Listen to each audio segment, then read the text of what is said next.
Praise the lord. ఈరోజు దేవుని వాగ్దానము యెషయా గ్రంథము 54వ అధ్యాయము 10వ వాక్యం. పర్వతములు తొలగిపోయినను, మెట్టలు తత్తరిల్లినను, నా కృప నిన్ను విడిచిపోదు. ఆమెన్. ప్రియ దేవజనాంగమా, ఈరోజు దేవుడు మంచి వాగ్దానము చేత మనలను తృప్తిపరచుటకై ఈ ఉదయమున మిమ్మలను పలకరించుచున్నాడు.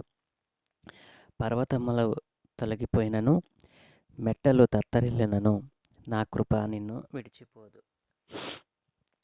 పర్వతముల వంటి శ్రమలు ఒకవేళ ఈ రోజున నీ చుట్టుముట్టి ఉన్నావేమో. ఎన్నో ఆపదల గుండా నీవు నడుస్తున్నావేమో. నీ కుటుంబంలో శాంతి సమాధానం లేదేమో. ఈ లోకములో శ్రమల నుండి, ఆపదల నుండి, వ్యాధి బాధల నుండి తప్పించగలిగినటువంటి ఏకైక నామం యేసునామం. ఆ యేసయ్యను నీవు విశ్వసించినట్లయితే, నమ్మకముగా ఆయన యందు విశ్వాసం ఉంచినట్లయితే, ఆయన నీకు సమస్తమును చేయగలిగినటువంటి గొప్ప దేవుడై ఉన్నాడండి. మాట్లాడే దేవుడు, నీతో సహవాసం చేసేటువంటి దేవుడు, సజీవుడై ఉన్న దేవునిని ఈరోజు నీవు కలిగి ఉన్నావా?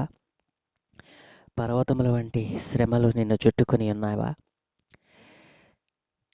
అనేక ఆపదలు నిన్ను ఆవరించి ఉన్నవా? దేవుడు ఈరోజు నీతోనే మాట్లాడుతూ ఉన్నాడు. పర్వతము వంటి శ్రమలు నీ చుట్టుముట్టిన, ఆపద ఒకవేళ నిన్ను భయపెడుతూ ఉన్నా, ఒక్కసారి యేసయ్య నామములో నువ్వు విశ్వసించినట్లయితే, ఆయన ప్రశస్తమైనటువంటి హస్తము చాపి నీ యందు కనికరపడి నిన్ను ఆదరించువాడై ఉన్నాడు. ఆపదల నుండి తప్పించేవాడై ఉన్నాడు. అలాంటి దేవునిని నీవు కలిగి ఉన్నావా?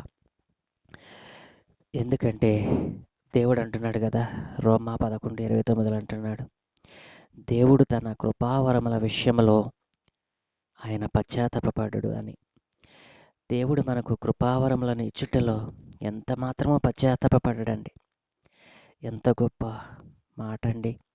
ఇలాంటి మాట ద్వారా మనలను బలపరుస్తున్న దేవాది దేవుణ్ణి నీవు ఏ రోజైనా ఆయన నామాన్ని ఉచ్చరించి ఆయనను మహిమపరిచున్నావా? తన కృపావరముల చేత మనలను నింపుతూ ఉన్న దేవునికి కృతజ్ఞత చెల్లించి ఉన్నావా? ఆయన ఇంకొక మాట ద్వారా అంటున్నారు కదా, మత్తయి 24:35లో, ఆకాశమును భూమియు గతించును గాని నా మాటలు ఏమాత్రమును గతింపవు. అబ్బా, ఎంత గొప్ప వాగ్దానము చేత మనలను ప్రేమిస్తూ ఉన్నాడండి. యేసుక్రీస్తు ప్రభుల వారు ఎంత గొప్ప దేవుడని మనం చెప్పడానికి కారణం ఏంటంటే, ఆయన కృప అంత ఉన్నతముగా మన పైన ఉన్నది.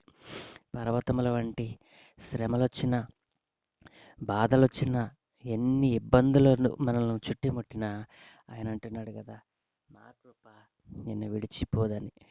ఆకాశము భూమి గతించినా కానీ నా మాటలు గతింపవు. అంటే ఆయన కృప అంత ఉన్నతముగా ఉన్నది. కాబట్టి దేవుని జనాంగమా, ఈరోజు ఆయన కృప కిందకు నీవు వస్తావా? శ్రమల గుండా నీవు వెళ్తున్నప్పటికీ, కుదరని రోగము చేత నీవు బాధపడుతున్నప్పటికీ, ఈరోజే దేవుడు నీతో మాట్లాడుతూ ఉన్నాడు. పర్వతముల వంటి శ్రమలు వచ్చిన, భయంకరమైన సుడిగుండాలలో నీవు నడుస్తున్నా, ఆయన హస్తపు నీడలోనికి నీవు వచ్చినట్లయితే దేవుడు నీతోనే మాట్లాడుతున్నాడు. నా కృప నిన్ను విడిచిపోనివ్వను. కృప కలిగిన దేవుడను కనుక నా కృపతో నిన్ను నింపి, శ్రమలను, ఆపదలను, కుదరని రోగములను నీ నుండి దూరపరిచి, నిన్ను స్వస్థపరిచి, నిన్ను తన సొంత కుమారునిగా స్వీకరించుటకు యేసుక్రీస్తు ప్రభుల వారు వేచి ఉన్నారు. ఈరోజే ఆయన హస్తపు నీడలోనికి నీవు వస్తావా? అలాగున నీవు వచ్చినట్లయితే ఈ చిన్న ప్రార్థన యేసయ్య కొరకై, నీ కొరకై యేసయ్యకు విన్నవించు.